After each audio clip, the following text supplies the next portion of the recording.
하나님 말씀은 요한복음 14장 13절에서 14절 말씀입니다. 너희가 내 이름으로 무엇을 구하든지 내가 행하리니 이는 아버지로 하여금 아들로 말미암아 영광을 받으시게 하려 함이라. 내 이름으로 무엇이든지 내게 구하면 내가 행하리라. 아멘. 하나님 아는 듯이 책 가운데요, 하나님의 이름을 부른다는 것은 무엇을 의미하는가를 다루도록 하겠습니다. 페이지로 여러분 101페이지입니다. 101페이지 찾으시죠? 오늘 이제 이걸 좀 다루기 전에 김난주 목사님 책 가운데 불꽃 목양에 빠져라 라는 책이 있습니다. 근데 이 내용 중에 제가 여기 조금 제가 한번 읽어보겠습니다. 이제 이 책의 2장 목회 그 영원한 가슴앓이라고 하는 장입니다. 여기서 한번 제가 읽어볼게요. 오늘날 우리의 신앙생활을 성경으로부터 점점 멀어지게 만드는 가장 중요한 요인 중에 하나는 어줍지 않는 민주주의적인 사고 방식 때문입니다. 도무지 권위를 인정하려 하지 않는 태도가 오늘날 현대인의 특징이 되고 있습니다. 그리고 이러한 풍조는 신앙 세계에서도 당연한 것이 되고 있습니다. 무엇이든지 중요한 것은 자기들의 사고방식과 상황이지 성경이 무엇을 말하는가에 관심이 거의 없습니다. 사람들이 편의대로 교회를 옮겨 다니는 것을 밥 먹듯 하는 것도 이 같은 경박한 이기심 때문입니다. 지하실에 위치한 교회는 공기가 좋지 않아 기관지를 버릴 것 같아서 안 좋고 2층 교회는 곧 건축 헌금을 해야 할 것 같아서 싫고 교인 수가 적은 교회는 목회자와 부역장에 재직 드나들듯이 할까봐 내키지 않고 큰 교회는 너무 교인들이 많아서 가족적인 분위기를 느낄 수 없어서 힘들고 은혜로운 교회는 집에서 너무 멀어서 갈 수 없고 기타 등등. 마음에 사랑하는 교회 없이 인생의 불편함을 느끼지 않는 사람은 곧 목양받지 않고 살아가는 사람들입니다. 이 말은 무슨 말이냐면요, 마음에 사랑하는 교회가 없는 거예요. 그러니까 본교회에서 예배 드리는 것이 얼마나 소중하다는 것은 오늘날의 교인들이 그렇게 많지 않습니다. 그러니까 아무데나 가서 예배 드리면 되지. 그러나 여러분, 신앙이라는 것은 어느 교회 가서 예배 드리는 것으로 끝나는 게 아니고 거기에는 목양을 받습니다. 그러니까 신앙 지도를 받는 거죠. 근데 그렇게 불편하지 않는 사람들이 있어요. 그런 사람들은 아주 불행한 사람들입니다. 이 부분을 김남준 목사님 뭐라고 하냐면, 그런 사람들은 대부분 자기 의로 가득 찬 사람입니다. 우리가 살펴본 이 아름다운 목자의 장을 적어간 같은 성경 저자가 다른 곳에서 기록한 고백은 교회가 교회되기 위하여 경박한 민주주의 대신 우리에게 무엇이 절실하게 필요한지를 보여줍니다 하면서 이제 여러 가지 말하는데요. 대표적인 게 이제 이거예요. 인간이 만들어진 지푸라기 같은 권위가 아니라 하나님께서 함께 하시는 것을 통하여 다스리는 권위가 필요합니다. 교인들을 타고 다니고 자신의 뜻을 강요하기 위한 억압적인 권위가 아니라 양떼들로 생명을 얻게 하고 더 풍성한 삶을 누리게 하는 목양의 권위가 필요합니다. 그리고 이 아름다운 목양은 목회자와 교인들이 이러한 권위를 인정하고 독고하는 목양의 관계를 가질 때 가능해지는 것입니다 라고 되어 있어요. 이제 여기에서 리차드 백스터 목사님이 이제 뭐라고 하셨냐면, 우리가 설교를 들을 때, 그러니까 설교를 하는 사람이 목회자가 하나님께 영적으로 아주 깊이 민감하게 열려 있어야 되고, 그리고 성령에 민감하게 설교를 해야 되는 것처럼 설교를 듣는 사람들도 아주 성령에 민감하게 반응하고 그 설교를 들어야 뭐 할 수 있다? 설교를 들을 수 있다라고 말했습니다. 그만큼 말씀에 집중해야 돼요. 그래서 이제 다음 주 정도에 내 말을 들으라 라는 말씀이 있습니다. 듣고 깨달으라는 말씀이 있는데 그거를 제가 소개를 할 텐데요. 아주 귀한 그 책입니다. 그래서 이 책이 나온 지가 벌써 20년이 넘었어요. 근데 이 책을 읽으면서 제가 회개를 많이 했습니다. 하나님 앞에 내가 진짜 목자인가? 내가 때로는 거짓 목자가 아닌가? 아니면 사고 목자 아닌가? 내가 진짜 목자인가? 라는 것을 쭉 이제 들여다봤습니다. 이 외에도 여러 가지인데 이거는 제가 다음에 한번 이 책이 제목 불꽃 목양에 빠져라는 책인데 이 책을 가지고 한번 여러분 이제 한번 쭉 목자와 양과의 관계 속에서 한번 쭉 다루도록 하겠습니다. 우리 이제 101페이지로 돌아왔어요. 그 하나님의 이름을 부른다는 게 뭘까요? 여러분, 우리가 하나님의 이름을 부른다는 것은 단순히 하나님의 이름에 대해서 내가 이름으로 딱 부른다는 의미가 아닙니다. 하나님의 이름을 부른다는 것은 여기 보시면 네 번째 줄 하나님의 이름을 부른다는 것은 하나님을 하나님으로 인정하는 고백이자 하나님만을 영광 드린다는 경배가 포함합니다. 그리고 하나님의 이름을 부른다는 것에는 하나님의 영광을 드러내되 하나님을 뜨겁게 갈망하고 찾고 있음을 의미하며 온 세상이 하나님을 알도록 선포하는 것입니다. 우리가 이제 찬양 가운데 주의 이름을 부르는 자는 구원을 얻으리로라는 찬양이 있었잖아요. 그리고 우리가 주님의 이름을 부른다는 게 뭘까요? 도대체 구원을 얻는다고 하는데 이게 부른다는 의미는 단순히 내가 하나님을 부릅니다 그게 아니고 여기는 뭘 갖고 있냐면 그 하나님을 믿는다는 것 그리고 신뢰한다는 것 그리고 내가 그 하나님을 의지하고 따른다는 데를 다 포함해요. 그래서 우리가 누구 이름을 부른 것 같고 완전히 달라요. 그래서 그 밑에서 101페이지 5줄을 보시면 주님의 이름을 부른다는 것은 단지 교리를 의미하는 것이 아니라 실제적인 것입니다. 주님의 이름을 부른다는 것은 매 순간 주님을 찾고 구하는 것을 뜻합니다. 주님의 이름을 믿음으로 부를 때 가까이 찾아와 교제하신 하나님을 더욱더 경험하게 될 것입니다. 여기서 이제 봅니다. 우리는 쉽게 하나님 하잖아요. 하나님! 근데 이제 이스라엘 사람은 우리가 좀 달라요. 왜 다르냐면 우리나라 이스라엘 사람들은 하나님의 이름을 직접 못 불러요. 신의 이름을. 그러니까 여호와라고 하는 이름을 못 불러요. 왜 그러냐면 하나님을 만홀히 여기지 말라는 말씀이 있기 때문에 하나님의 이름을 만홀히 여기지 말라는 그 계명이 있었기 때문에 그들이 함부로 주님의 이름을 부를 수가 없었어요. 그래서 만들어낸 게 아도나이라는 단어가 있습니다. 그 아도나이의 뜻이 뭐라 했죠?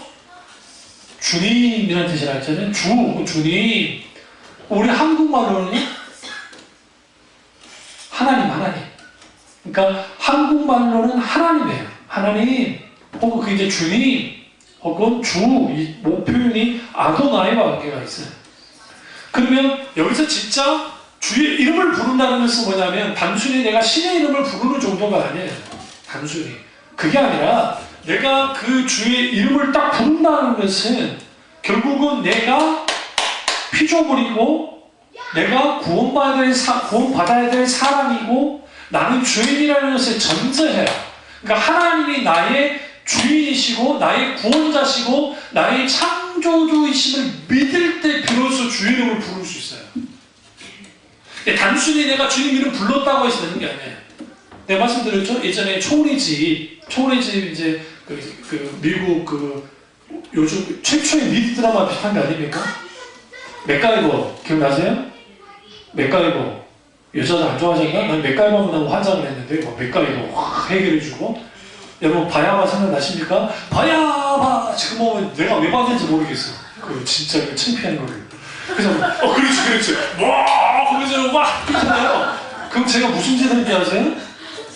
내가 무슨 짓을 했냐면 동네에서 뛰고 다녔어요. 막 언덕에서 막 뛰어내리고 오면서 바야바하고 그러고 다녔다고. 그러니까 공부를 왜 못했는지 알겠죠. 그 짓 하면 돌아다녔어요. 근데 여러분 그게 그 미드 드라마에서 초원의 집에서 뭐 하던가요? 거기에서 그 기독국 하잖아요.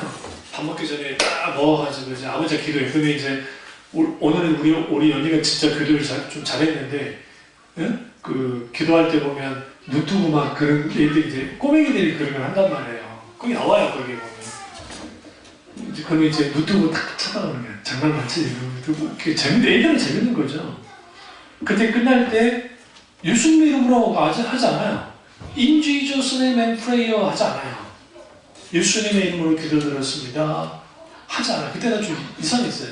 왜냐면 브레이브기를 우리 기도 끝날 때 무조건 예수님의 이름으로 기도드렸습니다 아멘 해야 되는데, 옛날에 그 분강사 목사님들이 우스갯소리 하면 권사님 좀 들으실지 모르는데, 그때 그거 이제 어떤 권사님이 이제 대표 기도를 해야 되는데 이분이 한 번도 기도를 안 해본 거예요.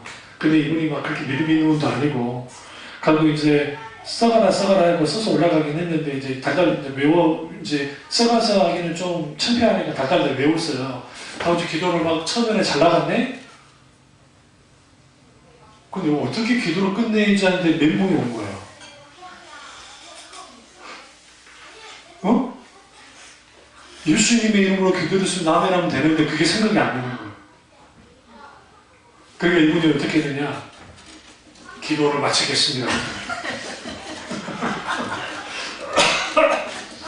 장로님하고 목사님들이 거기서 관계사에서 엎어져 버렸어요. 잘못하면 권사님이 힘들잖아요. 안 그래요? 목사님 뭐라 그래버리고요. 그러니까 이제 위에서 목사님이 예수님의 이름으로 기도했습니다. 아멘. 그리고 이제 그러고 하셨다고요. 그러니까 여러분, 그게 우리가 예수님의 이름으로 기도했습니다 아멘은 뭐예요? 대부분 기도 끝났을 때 이제 하는 거죠. 근데 그건 아니고요. 우리가 마지막에 예수님의 이름으로 기도드렸습니다라는 의미는 뭐냐면, 예수님의 그러니까 내 기도가 예수님이 나의 중보자가 되셔서 하나님께 이 기도를 가져갈 것을 믿고 이제는 이 모든 예수님의 이름으로 기도드렸습니다 라는 의미예요. 그러니까 카톨릭이 자기들이, 그러니까 우리 명동성당 같은 데 가보시면 거기에 묵상 기도하시는 분들이 생각보다 많아요. 쭉 앉아가지고. 그러면 이제 어떤 분들은 이렇게 하는 분, 아니면 명동성당 들어오면 이렇게 부조가 있거든요. 그러면 이제 예수님의 십자가 순례 가상, 몇 군데 막 해놓은 거 있어요. 그럼 그걸 따라다니면서 막 기도하면서 돌아다녀요. 사람들 쫙, 마지막 끝날 때 어떻게 하던가요? 이거예요. 안 보셨나? 다 이거 기도를 끝내요. 그러니까 이제 완전히 우리랑 좀 다르죠. 중보자는 누구예요? 예수님 외에는 없어요. 그래서 우리가 주의 이름으로 기도한다는 것은 주님을 의지해서 기도한다는 것이고, 주님의 중보를, 나의 기도의 중보를 예수님이 직접 하신다라는 것을 전제하면서 이렇게 기도를 하는 겁니다. 그래서 사도행전 2장 21절과 요엘서 2장 32절에 주 이름을 부르는 자는 구원을 얻으리로다 라고 되어 있어요. 102페이지 보세요. 뒤에 보시면. 이거는 뭘 의미하냐면, 즉 하나님이 임하게 하신 성령님께서 사람을 구원하게 하되 주님의 이름을 부르도록 하여 구원을 얻게 하신다는 것을 밝히고 있는 거예요. 우리 성경 한번 찾아보시죠. 창세기 4장 25절을 한번 가보겠습니다. 이게 아주 참 중요합니다. 4장 25절. 4장 25절을 보시면, 아담이 다시 자기 아내와 동침함에 그가 아들을 낳아 그 이름을 셋이라 하였으니 이는 하나님이 내게 가인 주신 아벨 대신 다른 씨를 주었다 함이며, 셋도 아들을 낳고 그 이름을 에노스라 하였으며, 그때 사람들이 비로소 뭘 불렀더라? 여호와의 이름을 불렀더라. 이게 중요한 거예요. 여호와의 이름을 불렀다는 것은 하나님을 믿었다라는 겁니다. 그러니까 믿는 자만이 하나님의 이름을 부를 수 있어요. 근데 여기서 이 하나님의 이름을 부른다는 게, 이제 우리가 이 아브라함이 똑같이 이제 하나님의 이름을 부르는 일이 벌어집니다. 보시면 쭉 12장, 창세기 12장 8절을 보시면, 거기서 베델 동쪽 산으로 옮겨 장막을 치니 서쪽은 베델이요 동쪽은 아이라. 그가 그곳에 여호와께 제단을 쌓고 여호와 이름을 뭐했다?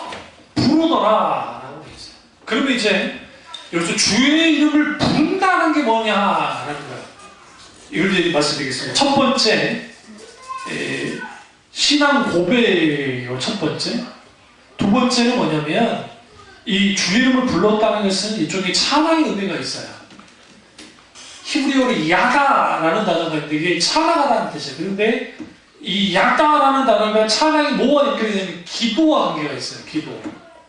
그러니까 주의 이름을 불렀다라는 것은 하나님을 경배했다, 예배했다는 의미도 있고 신앙을 고백했다는 의미도 있고 거기에 기도했다, 찬양했다는 의미도 있어요. 그런 의미에서 누구만이 여호와 이름을 부를 수 있어요? 누구만이? 하나님께 선택돼서 구원받은 자만이 부를 수 있는 거예요. 그러니까 아브라함이 제단을 쌓고 여호와 이름을 불렀다. 셋이 에노스를 낳고 난 다음에 그때서야 사람들이 여호와의 이름을 불렀다라는 것은 여호와의 이름은 하나님의 이름은 아무나 부를 수 있는 것이 아니라 구원받은 하나님의 백성만이 부를 수 있다는 것을 알 수가 있습니다. 이게 아주 중요합니다. 그리고 그 하나님의 이름을 불렀다는 의미 속에는 뭘 포함하냐면 하나님을 향한 예배가 회복됐다는 거예요. 제사가 회복됐다는 거예요. 그래서 우리가 그런 의미에서 여호와에 불렀다는 것은 하나님과의 교제, 하나님과의 친밀한 교제 속에서 하나님 이름을 부를 수 있습니다. 그리고 102페이지 밑에 보시면 하나님 이름은 어떤 이름으로 표현할 수 없는 너무 고귀하고 위대한 이름입니다. 103페이지로 넘어갔어요. 그러나 하나님이 하나님 이름을 밝히신 것은 우리의 한계 내에서 하나님을 온전히 알도록 하기 위함이었습니다. 이게 중요합니다. 그러면 이제 우리가 이름이 뭔지는 좀 다르죠. 이름. 저는 우리 아버지가 저 낳고 아버지 친구랑 술 마시다가 이름을 지었다 했잖아요. 욱해라 해가지고 욱을 해놨어요. 이 욱이 이제 한자로 빛날 욱이라는 뜻이죠. 빛나루. 그럼 이룰성 빛나루. 빛나게 이루라. 이름으로 빛나라 라는 의미를 갖고 있고, 이제 우리 광주 형 같은 경우에는 이제 목사님이 지금 우리 현을 목사님, 이 목사님 말고 원로 목사님, 돌아가신 원래 목사님, 돌아가신 목사님이 이제 우리 형은 성의 주인이 되라. 그래서 이제 성주인 거예요. 그래서 성의 주인이 되라는 의미는 장로가 되라는 의미예요. 목사 되는 말이 아니라 너는 이제 자라서 너는 장로해라. 그래서 이제 성주라고 지어준 거죠. 근데 이제 우리가 여기서 알아야 되는 게 누군가 내 이름을 안다고 해서 내 이름을 부른다고 해서 나를 아는 건 아니잖아요. 왜냐면 누군가 내 이름을 알 수 있어요. 예를 들어 관공서 같을 때 우리 이름 같은 거 뜨잖아요. 안 그러나요? 네. 그러면 이제 그 사람이 내 이름을 누구시세요? 하지만 그 사람이 내 이름을 안다고 해서 내가 누군지는 알지는 못하거든요. 다시 말하면 주님의 이름을 부른다는 의미 속에는 어떤 사람이 부를 수 있냐면 하나님을 아는 사람이 부를 수 있어요. 근데 하나님을 알려면 친밀한 교제를 나눠야 돼요. 알아야 되니까. 친해야 되니까. 그러니까 그러면 뭘 원하는지 무엇을 싫어하는지를 알 거잖아요. 그러면 그 관계 속에서 이제 그 이름을 이제 부르는 거죠. 그래서 여기 보시면 103페이지 위에서 네 번째 줄 보면 하나님께서는 우리에게 예수 그리스도를 부를 수 있는 이름을 주셨습니다. 그것은 하나님이 인간의 몸을 입고 이 세상에 오신 것처럼 우리가 성령의 조명으로 주 이름을 부를 때 하나님이 친히 찾아오셔서 친밀한 상의 관계를 가지되 특히 우리를 구원하여 회복시킴으로 교제를 나누십니다. 근데 여기서 중요한 게 주님의 이름에는 능력이 있다는 거죠. 쭉 보겠습니다. 이름 자체에 마술적인 능력이 있는 것이 아니라 하나님의 이름이 곧 뭘 의미해요? 하나님을 의미합니다. 그러니까 안성욱이라는 이름이 납니까? 여러분 우리나라에 박근혜 씨가 박근혜 씨밖에 없습니까? 동명이 높나요? 여러분 안성욱을 딱 써보면요 생각보다 많은 안성국이 있습니다. 포탈 한번 딱 쳐보세요. 근데 우리 교회는 안성국 목사 딱 치면 참여중학교에 그게 나와요. 우리 그 교회 홈페이지가. 그렇게 쳐도. 그러니까 참여중학교에 쳐지 않아도 내 이름 쳐도 포탈에, 왜냐면 우리는 오랫동안 지금 벌써, 우리는 오랫동안 교회 홈페이지에 올려놨기 때문에 그게 이제 그렇긴 해요. 근데 동명이인 안성욱, 그러면 누군가가 안성욱 씨! 근데 동명이 쳐다본다고 해서 그럼 그 사람이 나를 완전히 알고 있는가? 그렇지는 않고. 그 이름이 그러면 나 자신을 말하는 것인가? 그렇지는 않아요. 이름은 내 존재, 나라고 하는 안성욱이라는 존재의 이름이에요. 그런데 그 이름 자체가 나는 아니에요. 나를 불러주는 그냥 그 표현인 것 뿐이에요, 사실은. 그럼 나 존재로서의 나는 하나님이 창조하시고 내가 내 정체성을 가지고 있는 거, 내가 내 정체성을 가지고 살아가는 그게 나예요, 사실은. 내 몸뚱아리만이 내가 아니라 내 속에 있는 내 영혼도 나라고요.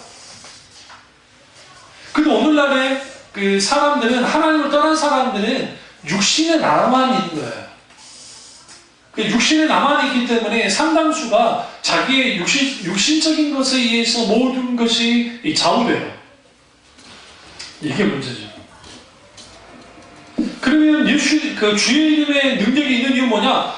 하나님의 이름 자체가 하나님이시니까. 그러니까 우리가 뭘 이해했을 때 하나님 하면 그분, 하나님의 이름을 말할 때 그 이름은 곧 하나님 그분 자신을 뜻해요. 오늘 본문에서 이제 기도에 관련된 건데요.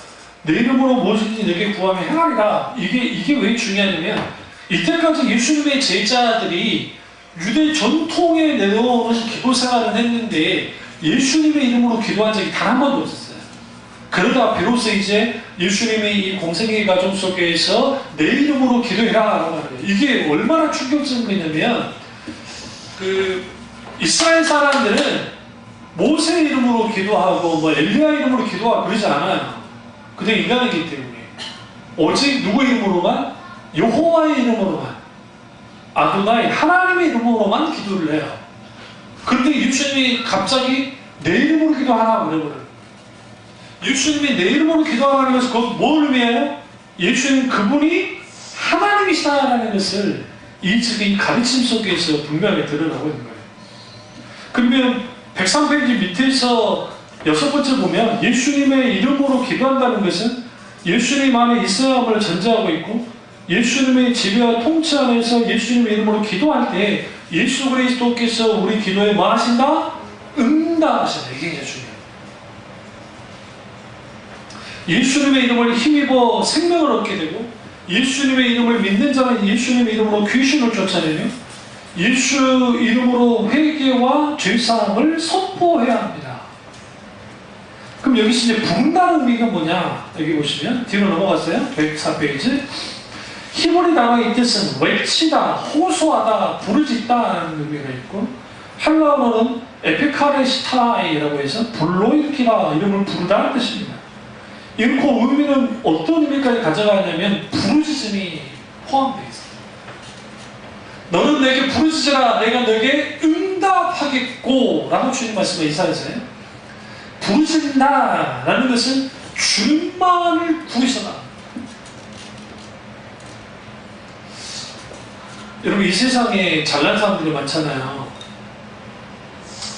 제가 말씀드렸죠. 그 연세대학교나 그 교정에 가보시면 학생 수 몇 명이라고요? 지금 1학년 그 신입생 아이들은 송도 캠퍼스에 다 이제 학교 기숙사 생활을 해야 돼요. 그래서 그 친구들은 다 빠져나가 있어요. 그러니까 그 친구들 빼놓고 그 연세대학교 다니는 대학원생까지 포함하면 한 2만 7, 8명 정도, 그러니까 2만 8천 명, 7천 명이에요. 생각보다 많죠? 그 머리 좋은 것들이 2만 8천 명이 돌아다니는 거예요. 나는 꿈에도 꾸지 못할, 가져도 못할 그 대학. 저도 꿈 중에 하나가 연세대학교 신과 가는 게 목표 중에 하나였지만 쉽지 않았어요. 쉽지 않잖아요. 그러니까 그런 친구들이 그렇게 있어요. 그렇게 머리 좋은 친구들이 있어요. 그 공부를 잘해가지고. 얼마나 잘났습니까? 근데 여러분, 인생을 살면서 하나님 앞에 딱 맞닥뜨려서 내가 정말 아니구나를 알게 된 사람들이 복받은 사람이에요. 신앙의 출발에 자기를 향한 뼈저린 자기 인식으로부터 시작돼요. 내가 아무것도 아니라는 거예요. 별게 아니라는 거예요. 여러분, 우리나라에 아주 명의라고 일컬어지는 분들이, 그분들이 아주 병도 잘 고치지만 정작 그분들이 병들어서 돌아가시는 거 아세요? 우리나라에 그런 분이 계셨다잖아요. 어떤 심장의 권위자가 계셨는데 그분이 늘 봤다가 이제 오늘 오랜만에 병원을 갔더니 그분이 제자가 진료를 하고 있는 거예요. 어디 되셨나요? 그러니까 얼마 전에 돌아가셨죠. 물론 연세가 좀 있으셨지만 그래도 돌아가셨다고. 여러분, 의사 선생님은 다 그렇진 않겠지만 대학병원에 있는 의사들이 좀 거만합니다. 주로 몇 살이 거만합니까? 40대 30대 중후반에서 40대 50대 초반까지, 그때 가장 왕성할 때. 이런 말하면 죄송합니다만 정말 재수없습니다. 진짜 재수없어요. 자기가 다 아는 거예요. 그리고 자기가 위에 있어요. 그리고 그걸 막 그래요. 그나마 좀 중앙대학교 병원은 좀 덜하긴 한데 거기는 친절 병원 중에 늘 1등 한다 그래요. 근데 그 병원 안에도 재수없는 것들이 있단 말이에요. 뭔지 아시죠? 그것들은 빽이 있는 거야. 분명히 빽이 있는 거야. 그리고 그런 의사들을 만나면 자기들이 아람이 되는 것 같은데, 그러나 결국은 하나님 앞에 딱 서면 아무것도 안 해요. 별거 아니에요. 하나님의 살짝만 우리 뇌에 있는 그냥 신경 하나만 건드려 그냥 가물 수 있잖아요. 근데 인간은 한없이 높아집니다. 사자가 자기가 정말 정글의 왕이라고 하지만 사자가 떠버리면서 내가 백수의 왕이야 막 교만을 떱니까? 안 떠요. 근데 유일하게 인간만 자기가 왕이라고 떠요. 이게 아담과 하와의 타락한 본성 속에 있게 되는 거예요. 어떤 사람이 주님의 이름을 부르느냐? 자기가 아무것도 아니고 자기 자신이 뭐하는 사람이야? 하나님 보시기에 형편없다는 것을 인식하고 아는 사람이에요. 이게 아주 중요합니다.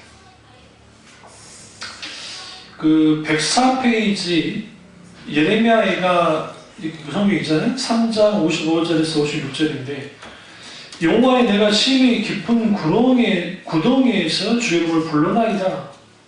주께서 이미 나의 음성을 들으셨사오니 이제 나의 호흡과 부르짖음에 주의 귀를 가리우지 마옵소서라고 되어 있어요. 여기서 나의 호흡과 부르짖음에 주를 귀를 가리우지 말라. 이 호흡이라는 게 이제 이게 네피쉬 할 때 네피샤야 하면 성령님이 호흡이거든요.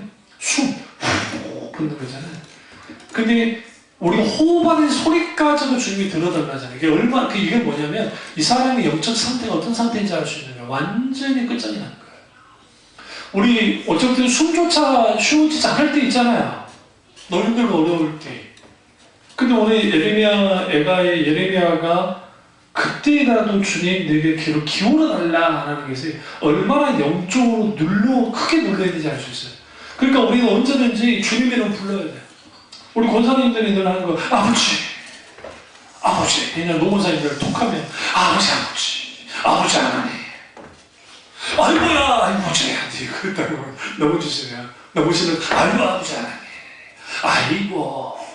아이고. 하다가 아프시니까, 예전에 그래서 내가 그 권사님들 뒤에 따라했다가 혼날 뻔했어. 아이고. 나도 똑같이, 아이고. 제가 생각하면 저도 악동 중에 하나예요. 실제로. 근데 우리 어머니도 아프시면, 내가 장난쳤거든요. 우리 어머니는 장난 안 쳐요. 우리는 이제 상상을 하지만 막 그렇게 장난치는 스타일은 아니고, 저는 우리 어머니가 장난친다고요. 뒤에서 주무르다가, 나도 가서, 그치. 이제 하나님 앞에 아버지, 주님. 여러분 그 한마디 속에 다 들어있어요. 하나님이 그걸 들어요. 그러니까 우리 한숨을 한탄을 하나님께 하나님. 물론 이게 단순히 자기의 한탄으로 끝나면 안 되겠지만 그래도 적어도 하나님을 찾아야죠. 굉장히 중요합니다. 그럼 왜 하나님의 이름을 부른다는 게 중요하냐? 104페이지 제 밑에 보시면 이는 주 이름을 부른다는 것은 그저 이름을 부르는 정도가 아니라 하나님의 이름이 말하는 주님이 우리에게 무엇이 될지와 무엇을 행할지를 분명히 부르짖는 것을 의미한다. 다시 말하면 내가 하나님의 이름을 부른다는 것은 그분이 어떤 하나님인지 알기 때문에 그분이 어떻게 행할지를 기대하는 거예요.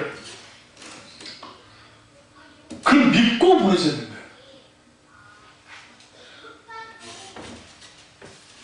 그리고 105페이지 한 11페이지 위에서 11번째 줄 정도 보면 우리가 주 이름을 불러야 하는 이유는 하나님은 살아서 역사하시고 행동하시며 우리가 고난중에 있을 때 마땅히 개입하는 분이기 때문에 그렇습니다.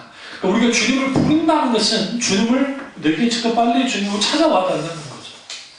근데 이제 문제는 이제 여기서 뭐가 문제가 되냐면 아우슈비츠에 폴란드에 있는 그 아우슈비츠에 히틀러가 이제 유대인들을 잡아놓고 막 가스실에 죽이잖아요. 근데 이제 그때 유대인들만 죽인 건 아니고 그 집시들, 지금 유럽 집시들, 유럽에 가보면 동문들 얼마나 많습니까? 우리나라 진짜 좋은 나라예요. 그래도 우리는 그러지 않죠. 이번에 보니까 피렌체의 그 그림 있잖아요. 그 페인트된 그림을 바닥에다 쭉 깐대요. 사람들 지나다니다가 그 이놈들이 뭐 하고 있냐면 밟고 지나갈 계속 해본대요. 밟으면 100유로를 뜯는데요. 100유로는 한 13만 원 정도 되잖아요. 100유로. 근데 그거 가치가 몇천 원도 안 되는 가치. 프린팅 그냥. 프린팅. 컴퓨터 빼는 거. 그러니까 그렇게 뭐 꽃을 또 꼽아준다며요. 꽃을 꼽아줘가지고 돈을 뜯고 아주 막 별로들 많이 들어. 우리나라는 세계적인 쓰리꾼들이잖아요. 모르세요? 우리 어머니도 그 버스를 탔는데 누가 우리 어머니 지갑을 이렇게 있다고 하더래. 어머니가 보니까 옆으로 딱 물러나니까 어머니가 그랬다잖아요. 딱 보이면서 돈 하나도 없어요. 우리 어머니 대단한 하나도 없어요. 가진 게 없어요. 그렇게 얘기하면 얼굴 빨개지고 막 내리고 돌아가고. 우리는 쥐도새도 모르게 쓰리하잖아요. 그놈들은 대놓고 쓰리하니까. 근데 그 사람들이 주로 어떤 사람들이냐면 집시예요. 집시. 이 사람들은 유럽연합에 돌아다니면서 국적이 불분명해요. 사실 떠돌아다니면서. 그때 히틀러가 새 인종을 청소한다고 봤는데 이제 첫째는 유대인이고 두 번째는 집시고 세 번째는 슬라브족이에요. 슬라브족은 여러분 잘 알듯이 이제 러시아, 뭐 폴란드, 동유럽 사람들 있죠. 그들 슬라브족이니까 그들을 해야 한다. 그래서 폴란드인도 상당수 죽었습니다. 우리는 막 유대인들만 막 가스실 들어간 줄 알지만 폴란드 사람들도 많이 들어갔다고 그게. 그리고 집시들이 제가 알기로 한 300만 명 죽었어요. 300만 명. 적은 수 안 해요. 그러니까 우리는 하도 유대인들이 그 미국의 경제를 잡고 있잖아요. 금융을 잡고 있어서 그들이 로비하고 정치 로비하고 막 너무 잘해놨으니까 히틀러한테 유대인만 죽은 것처럼 막 그려지지만 사실은 집시들도 또 슬라브족 그 사람들도 어마어마하게 죽었어요. 그러면 그 우리가 이제 그렇게 죽었는데 왜 그렇게 막 사람들을 죽이는 그 아우슈비츠 같은 데 있을 때에 그게 이제 낙서가 지금도 남아있대요. 그때 어떤 사람이 신은 죽었다. 여기서 신은 하나님이에요. 하나님은 죽었다. 아니면 하나님이 살아있다고 하면 그 하나님은 악한 신이다. 왜? 우리를 이 고통 가운데 있게 있지 않냐. 그리고 이제 그 미국에서 실제로 있었던 일인데요. 이 사람이 무신론자예요. 그래서 이제 학생들한테 신은 어디에도 없다라고 영어로 막 가르치는 저기 그 단어가 생각이 안 나는데 문장이 그러니까 노 하면서 신은 없다니까 거기다가 NOW 뒤에다 W를 딱 쓴 거예요. W. 크리스찬 아예 하나가. 하나님은 지금력이 있다. 그리고 학생과 선생이 설전을 폈어요. 하나님은 여기 계시다.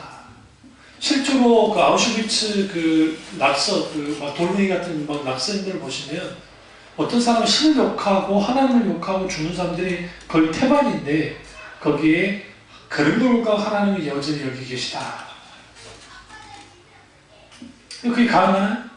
여러분이나 나나 우리 어른들이 죽을 때는 상관없어요. 솔직히 우리는 그렇다 쳐. 근데 이제 애들이 같이 가스실 들어가고 죽는데 여러분 생각해보세요. 그럼 그때 여러분이 저나 여러분이나 하나님이 살아계십니다. 하나님을 그럴 수 있나요? 쉽지 않죠. 그러니까 주의 이름을 부른다는 것은 어떤 상황과 환경 속에도 주님의 이름을 부른다는 거예요. 단순히 그것만을 말하는 것이 아니라 하나님을 인정하고 주님의 도우심을 구하지만 주님의 도우심이 없을 때 이게 문제죠. 우리 유관순 누님이 뭐 4일인가 3일 앞두고 그냥 돌아가셔버렸다고요. 출소. 얼마나 가슴 아픈 일입니까? 악날은 얼마나 그렇게 있으면. 꽃다운 나이 아니에요. 꽃다운 나이. 뭐 고2인가 고1인가 그때 돌아가신 것 같은데.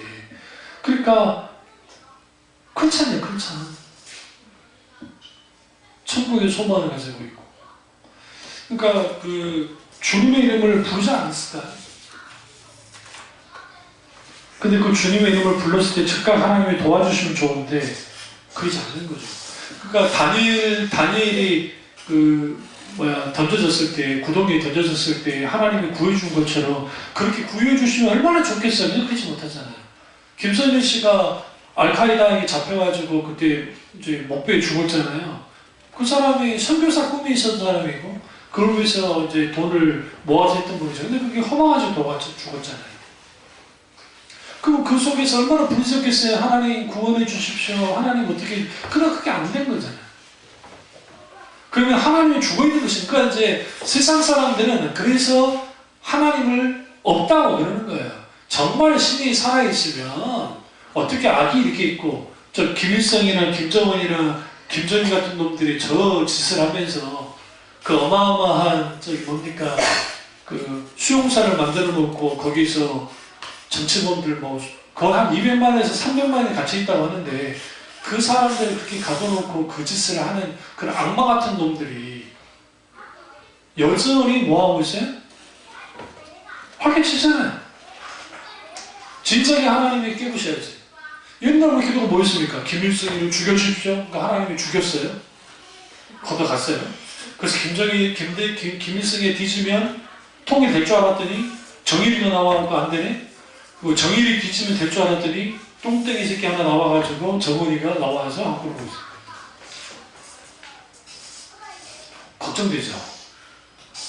나 안 걱정인데? 걱정 안 돼? 믿음이 좋네. 농담이네. 그러니까 우리는 기도할 때 그게 있잖아요. 뭐 하나님 김일성을 죽여주시고 통일되게 해주시고 하지만 악은 생각보다 셉니다. 악은 절대로 쉽게 무너지지 않아요. 그렇기 때문에 우리는 분명하게 하나님의 이름을 부른다는 것은 하나님의 구원을 부르는 거긴 하지만 하나님의 이름을 부른다는 것은 결국은 하나님이 지금 나와 함께 해주시기를 원하는 거예요. 고난 가운데. 우리가 히브리서 11장을 그 믿음의 전당이라고 하지만 히브리서 11장 내용을 쭉 보시면 그들이 고난 가운데 어떻게 견뎌냈는지에 대한 기록이에요. 그러니까 그 적극적 사고방식이나 본용주의에서는 히브리서 11장을 어떻게 해석을 하냐면 아주 막 그럴싸하게 해석을 해요. 막 믿음으로 승리했다는 식으로. 근데 그게 실제 내용 그런 내용이 아니에요. 왜 그러냐면 히브리서 자체가 기록되는 배경이 하나님께 이제 믿었어요. 유대인들이 하나님을 믿었잖아요. 믿었는데 이 핍박이 두 군데로 오는 거예요. 하나는 자기 동족인 유대인으로부터 핍박이 있고 또 하나는 로마 제국으로부터 핍박이 있는 거예요. 양쪽으로 가요. 양쪽으로. 얼마나 힘들겠어요. 그러니까 거기에 신앙 이탈자들이 막 생기는 거예요. 그러니까 히브리서 기자가 그 고통받는 고난받는 그런 환난 중에 있는 교우들에게 쓴 편지가 히브리서예요. 그래서 히브리서 11장은 어떤 고난이 와도 뭐 톱으로 켜고 뭐 칼로 죽이고 해도 그들은 믿음을 버리지 않고 끝까지 견디고 이겨나갔다. 이것이 믿음이다 라는 거죠. 이걸 또 우리 뭘 할 수 있어요? 믿음 없이 주의 이름을 부를 수 있어요? 없어요? 없어요. 믿음이 있어야 부를 수 있어요.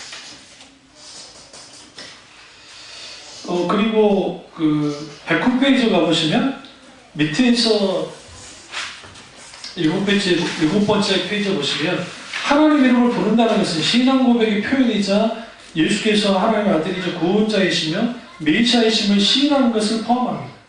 주 이름을 부른다는 것은 믿음의 고백으로 표현할 것이고 이 당시 죽음을 가고 주 이름을 불러야 했기 때문에 영적 결단과 담담이 요구되는 믿음의 행동이 됐습니다.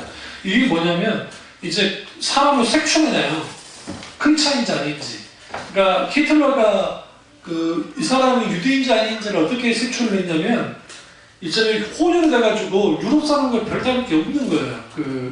이제 유대인들이. 그러니까 남자들을 데려다가 아랫돌을 벗겨요. 그리고 그 하늘을 받았는지 안 받았는지 첫 번째.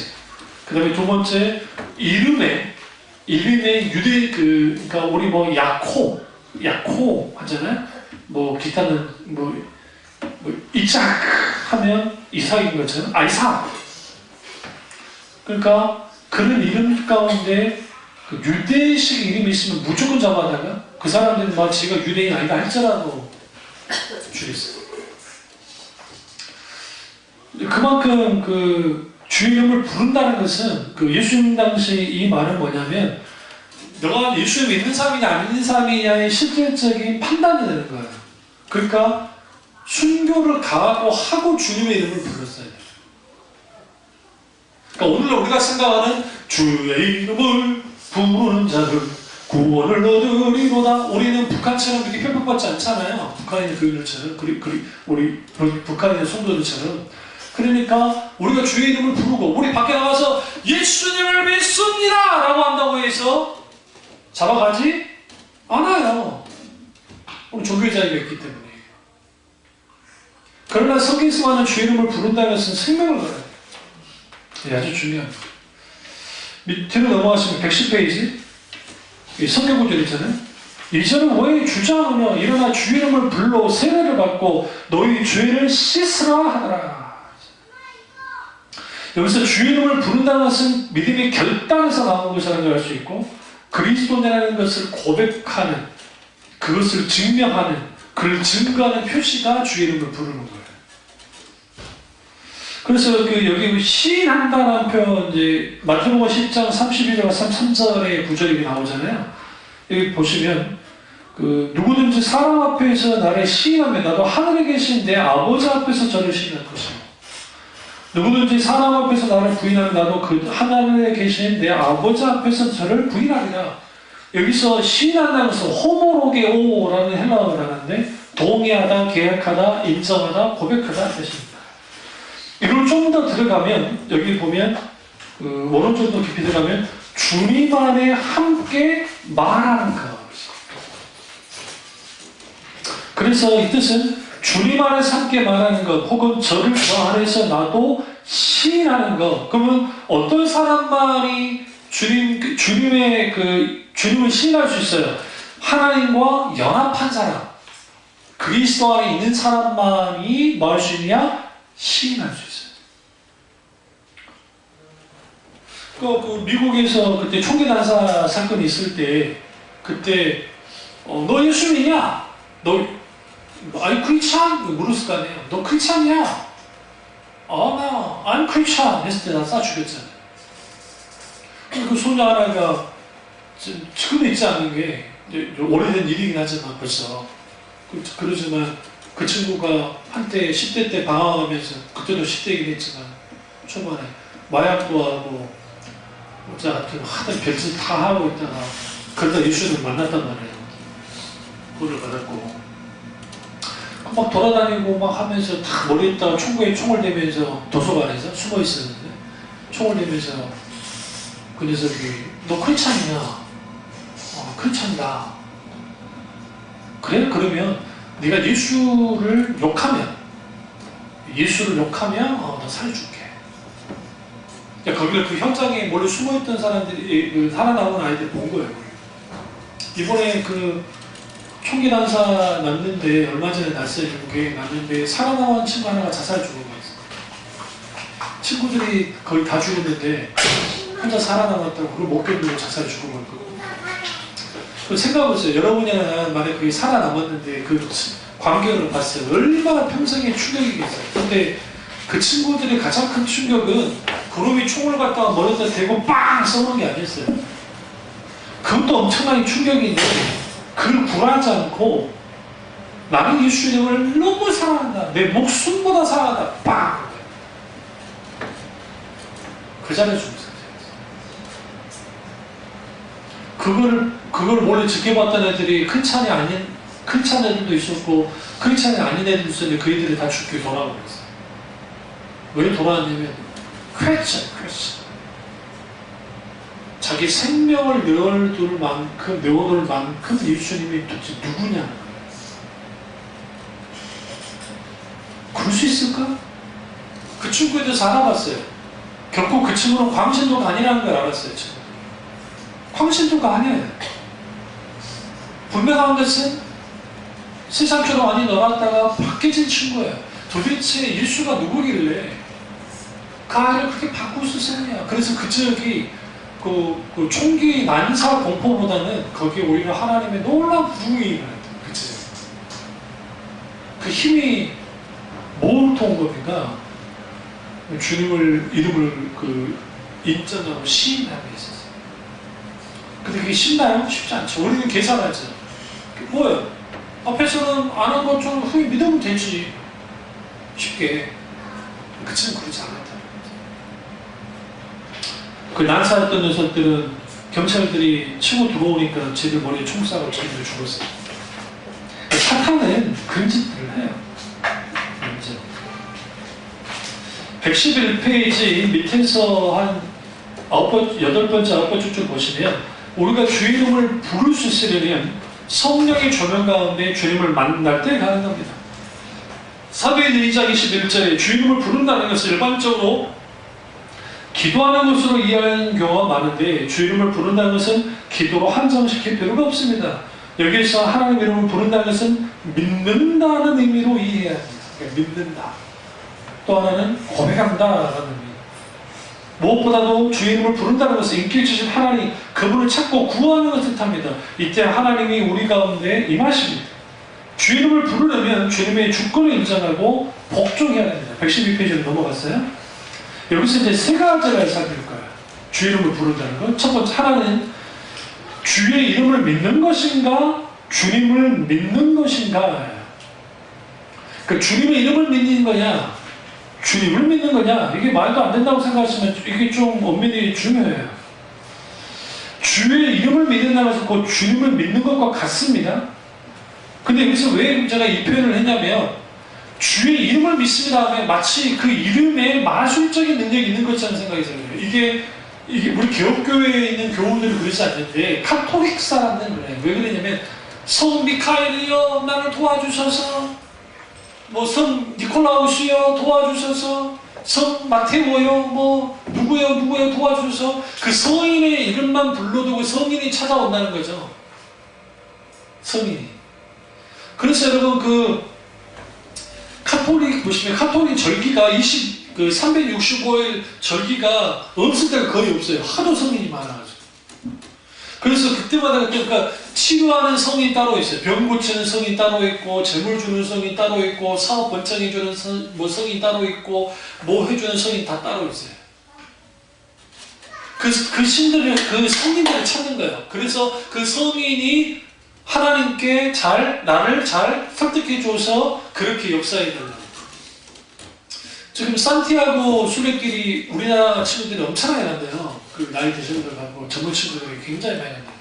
그 프랑스에서부터 시작해서 이제 그 스페인 그 마지막 해안 끝까지 거기에 이제 그 마리아 성당이 있습니다. 마리아 성당. 거기에 마리아가 갑자기 나타나서 기적을 베풀었다 해가지고 거기가 카톨릭 성지예요. 카톨릭 성지. 이제 프랑스에서 거기가 가다 700km 걸려요. 700km면 우리가 서울에서 부산을 왕복하는 정도의 거리입니다. 걸어서 왕복하는 거. 대충 잡으면. 근데 그걸 쭉 하는 거야. 왜 이제 그렇게 하느냐? 그러니까 이제 여러 친구들이 있어요. 어떤 친구들은 한번 내 인생 삶에서 한번 그렇게 한번 해보자라고 하는 친구도 있고, 또 모험심이 많아서 그럴 수도 있고, 주로 생각할 게 많아가지고 이제 뭔가를 내가 좀 이걸 좀 해보고 싶어서, 또 아니면 뭔가 일이 풀리지 않아서, 아니면 어떤 고민을 좀 해결해 보려고 하면서 그래. 그런데 이제 그 끝에 가면 두 가지 반응이 있대요. 하나, 내가 미쳤다고 이걸 걸었나 라는 반응과 진짜로 저 말이 아니에요.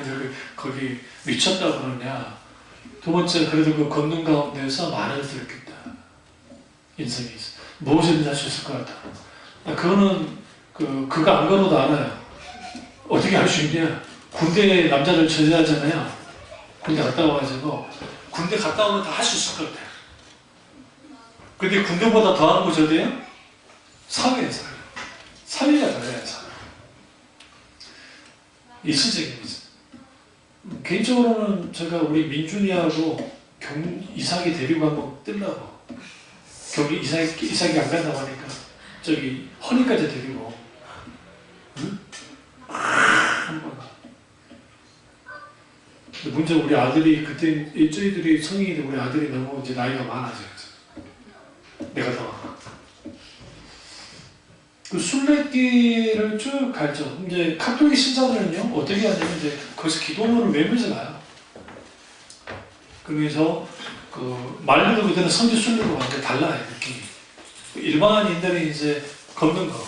이거 말씀드렸잖아요. 우리 한국 사람들이 얼마나 대단하냐면 우리는 중간에 다른 걸 타고 가면 안 돼. 내 발로 700km를 가야 찍은 거예요.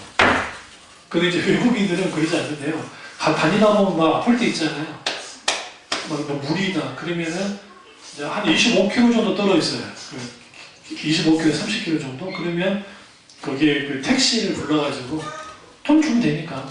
그래서 이제 편도로 택시 타고 가는 거예요. 그 교통비로 좋지 않기 때문에. 그럼 이제 타고 거기 가요. 그리고 그래서 이제 좀 쉬어요. 하루 정도 쉬다가 그 다음에 컨디션 조절하면서 그렇게 움직이죠. 근데 우리는 무조건 도장 깨기 하는 거예요. 깨고 또 깨고 또 깨고 하는 거예요. 그래야 오는데. 그러니까 우리 산을 우리나라 어른들이 산 다니는 보면 정상까지 밟아야 되잖아요. 무조건. 중간에서 만족 안 해. 그런 것처럼 그런 게 있죠. 우리가 주님의 이름을 부르는 것, 우리가 하나님의 이름을 부른다는 게 여기에 또 있죠. 두 번째로 주의 이름의 뜻을 살펴야 됩니다. 여호와는 구원이시다는 뜻이고 예수라는 뜻이. 세 번째는 주의 이름은 칭한 대상을 전조한다는 것을 의미합니다. 그러니까 내가 지금 부를 때에 그 하나님이 누구나를 내가 알고 불러야 돼요. 막연한 신에게 하는 게 아니기 때문에. 113페이지 위에서 한 20몇 페이지, 20줄 정도 보면 성경은 주의 이름을 부른다는 5가지 뜻으로 사용되는데 예배 드린다, 기도한다, 찬송한다, 믿고 신뢰한다, 따른다, 추종한다 라는 의미입니다. 그래서 주의 이름을 부른다는 것은 예수를 믿고 신뢰한다는 것을 뜻해요. 113페이지 밑에서 두 번째 보면 주의 이름을 부르기 위해서는 하나님 없이는 존재할 수 없고 세상과 죄의 물결이 휩싸가는 자기 자식 천재를 분명히 인식할 때 주의 이름을 뭐 할 수 있다? 간절히 부를 수 있습니다. 115페이지 위에서 두 번째 줄 보시면 주의 이름을 부르고 기도하는 것은 권장할 만한 일이지만 기도를 잘해야 되는 도구로 주여 삼창하라는 습관을 따라하는 것은 문제가 있다고 했습니다. 그러니까 우리 교회는 주여 삼창 안 하잖아요. 지금도 주여 삼창 해야 안 해요. 일반적인 교회들은 주여 3창까지 안 하고 주여 1창이에요. 주여 3창이 너무 길어. 옛날 교회들은 주여! 주여! 주여! 하면서 기도했거든요. 제가 이제 말씀 안 드렸나요? 내가 중학교 2학년 때 중생에 처음하기 전에 이제 나도 어쩌다 같이 기도해야 되잖아요. 그러면 이제 그 교회 분위기 자체가 뜨겁게 기도하는 교회니까, 그러면 이제 내 친구들이랑 내 친구들 다 일그는 놈들은 장로 아들, 집사 아들, 권사님 아들들이에요. 어릴 때부터 자라나온 놈들, 믿음 없는 놈들. 저도 그때 믿음이 없었으니까. 그래서 기도를 하면 뭐 하느냐 같이 죽여! 죽여! 죽여! 했다고. 근데 귀가 좋은 전도사님들은 알아들어요.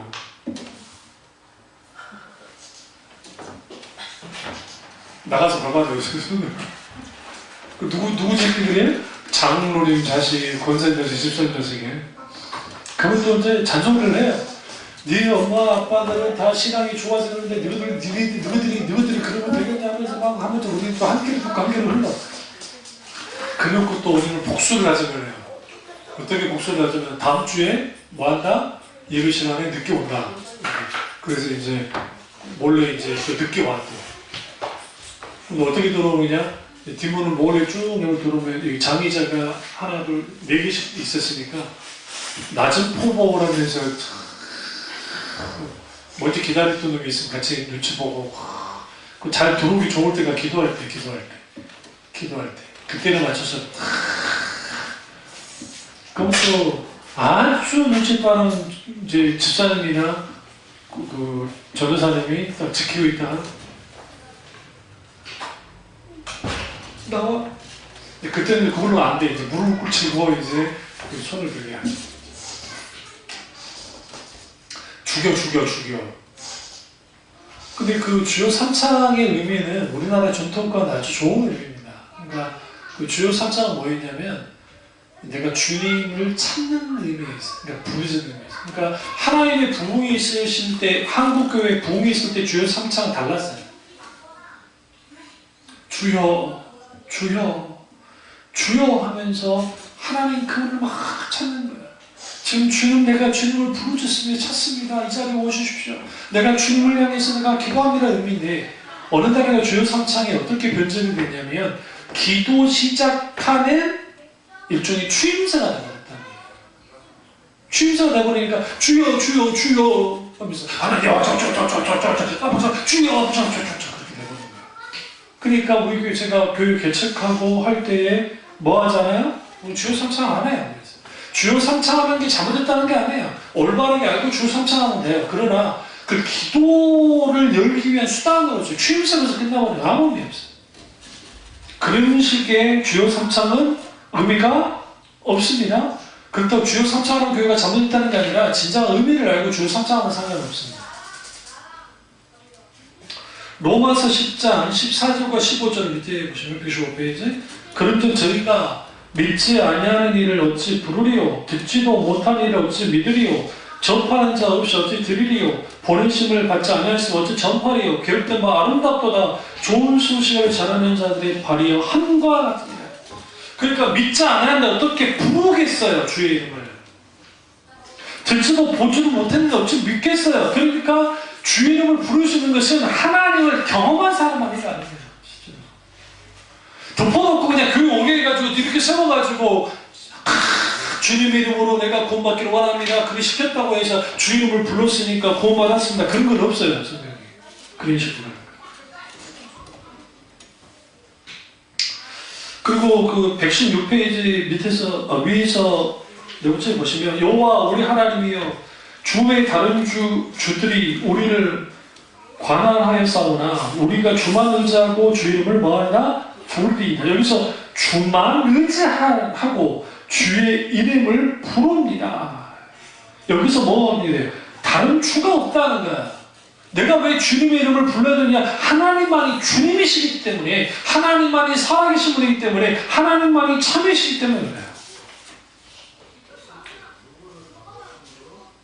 그리고 119페이지 넘어가시면 그 위에서 한 8번째 주 이름을 부르지 않고 주님을 힘입지 않은 자들은 온전히 믿음을 뭐 할 수 없어요? 가질 수가 없어요.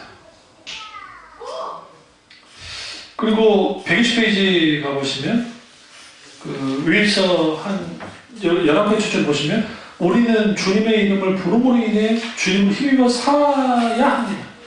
그러면 하나님과의 관계가 깊어지고 하나님의 이름이 나타난 하나님의 성품을 경험함으로 하나님을 닮아가게 됩니다. 결론적으로 주 이름을 부른다는 것은 단순히 하나님의 이름 자체만 의미하는 것이 아니라 여호와 즉 예수 이름을 가리키는 것이고 주님의 인격한 능력을 포함하는 부름입니다. 그러니까 하나님의 이름분이시잖아요. 그러니까 하나님 나를 기억해 주세요. 그게 주님 이름 부르는 거야. 습관적으로 기계적으로 부르는 게 아니라 하나님의 주권자에 인정하고 그분이 능력이 하나님이시고 내가 경험한 하나님 어떤 하나님을 알고 그분을 이름을 불러야 돼요. 그리고 보시면 주 이름을 부르는 자는 성령의 조명 가운데 자신의 무능력과 죄와 연약함을 인식하고 의지할 게 하나도 없다는 자기 처지 인식이 있을 때 주 이름을 부르게 됩니다. 스바냐 3장 9절 보시면 그때 내가 열방의 입술을 깨끗하게 하여 그들도 나 여호와 이름을 부르며 일심으로 살았으니 여기서 이 열방의 입술을 깨끗게 하여라는 의미가 뭐냐면 하나님이 그들을 용서하시고 회복했다는 거예요. 근데 그들에게 뭐 하게 했느냐? 그 입술을 깨게 했다는 이제 죄용서가 받은 거죠. 입으로 모든 죄. 근데 일심으로 주님의 이름을 부르면서 섬긴다. 하나님 믿는 자들은 뭐냐? 121페이지 위에서 세 번째 보면 이렇게 되면 하나님과의 관계가 회복되고 언제든지 하나님의 이름을 귀하게 여기고 의지하며 살 때 하나님의 이름을 부를 수 있게 됩니다. 그러면 한 마음으로 전심으로 하나님을 섬기게 됩니다. 그러니까 우리가 하나님 이름을 부를 때 하나님과 관계가 회복되고 언제나 하나님의 이름을 귀하게 여기는 거죠. 이러한 놀라운 은혜가 저와 여러분이 있기를 주님으로 축원합니다. 네, 기도하겠습니다. 오늘